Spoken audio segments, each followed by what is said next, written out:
ఎవరైతే కర్మల ఫలములను విడిచిపెట్టి స్వీయ క్రమశిక్షణ కలిగి ఉండి దైవిక స్పృహలో ఉన్నవాడు పరమశాంతిని పొందుతాడు. ఎవరైతే కర్మఫలముల పట్ల అనుబంధం కలిగి ఉంటూ కోరికలచే నడపబడేవారు స్వీయ క్రమశిక్షణ దైవిక స్పృహ ఉన్నప్పటికీ కర్మచే బంధించబడి ఉంటారు. కనుకనే ప్రతి ఒక్కరూ మీ కర్తవ్యంపై దృష్టిని సారించి కర్మను ఆచరించాలి.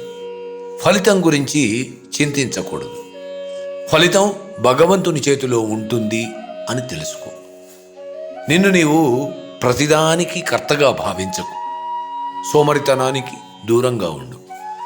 ఎల్లప్పుడూ ఉత్సాహంతో నీ పనిని నీవు నిస్వార్థంగా చేయి. దీనివలన ఆత్మజ్ఞానము, శాంతి లభిస్తాయి. అంతేకాక మీ జీవితంలో తాత్కాలికమైన కష్టాలను ఎదుర్కొంటూ ఉన్నా శాశ్వతంగా భౌతికమైన మీ కోరికలు కూడా ఈడేరుతాయి. ఈ విధంగా చెప్పడంలో ఎటువంటి సంశయమూ లేదు.